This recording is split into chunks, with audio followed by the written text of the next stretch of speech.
It's a rainy day, cloudy day, rainy day out there today.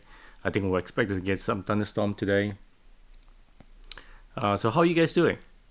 I am still doing okay. So still, staying at home. Looks like our governor is looking at plans on how to reopen, and it should be the plans probably be coming out today sometime, maybe or today, tomorrow. We'll announce the plans on how to reopen, probably in three stages. Stage one, which they call phases, phase one, two, and three. It'll be interesting to see how that takes off.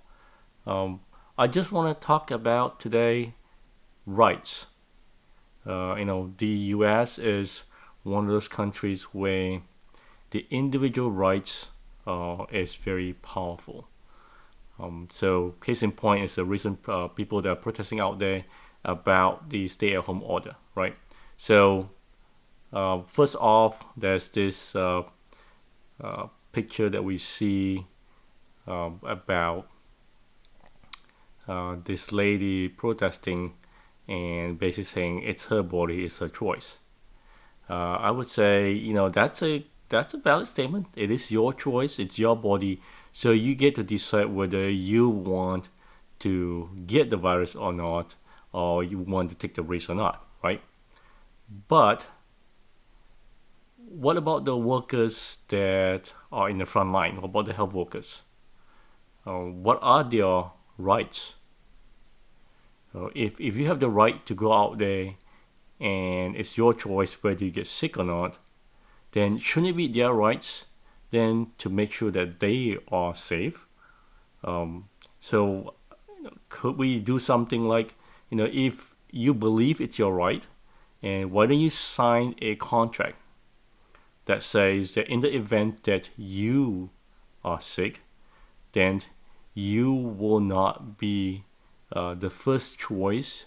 You will not be the choice that the health worker has to make in order to save your lives and forgo somebody else, right? So you will be secondary, right? So if there is maybe one ventilator left in the room and somebody else that already has the ventilator, and or maybe somebody hasn't had it, and there's two patients in there. So what the healthcare worker is allowed to do then, based on your right, your body, your choice, and then you sign the contract, then it means the healthcare worker is allowed to take the ventilator and give it to the other person instead of you. Would that be fair? Are you willing to do that? So it's all good and great, but you're not the person that makes the decision in terms of who gets to leave, who's not.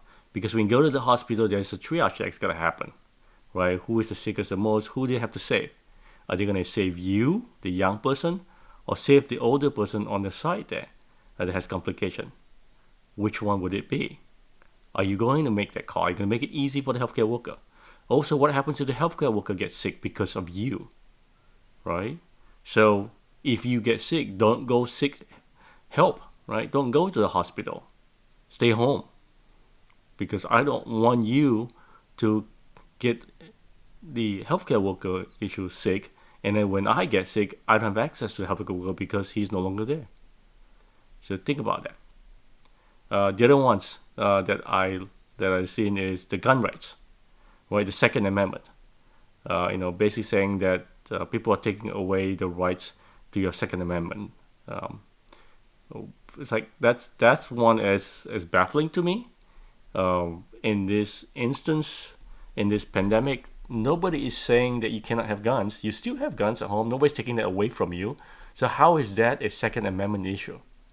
I believe Second Amendment is the right to bear arms. I believe so, right? So I may be wrong here, but nobody's stopping you from getting a gun. Nobody's stopping you from having one. So what has that infringe on your rights to have that? That's the one I don't get. Maybe it's because there's a closure in getting permits to guns, closing of the gun stores. Maybe that's what it is. But it's temporary only. Nobody says it's forever. Okay. Now think about that. So those are two things that jump up to my mind. The freedom to move about anywhere they want to. That's interesting to see yeah, you have the freedom again. I think it's a day age, maybe we can compromise. For those of you that do not believe that this is a real thing, that believe this is an infringement on your rights, that you can get to do what you want to do, then why don't we sign a piece of paper? Or maybe have a some indicator on you that says that you forego all rights to healthcare in the event that you contracted this COVID-19. How's that? Are you willing to do that? If you're willing to stand up there and do that, why don't we do that? Also forego all rights to your family members as well because of your action. Are you willing to do that? So that's on my mind. It's frustrating to see all these things. It's also frustrating to see, you know, we have leaders like the mayor in Las Vegas. If you watch the interview, the 20 plus interviews, that is just a baffling interview. I don't know whether to laugh or to cry or frustrate. I don't even know what that is. So that's it for today. Hope everybody is feeling safe, staying home, and I think we just need to take this cautiously. I believe in data. I believe in what the scientific community is doing. I think we need to be smart about this. We don't want to get a relapse. I think that's going to be a big problem if we go out there really quickly because we don't have a vaccine for this yet. So that's it. Bye.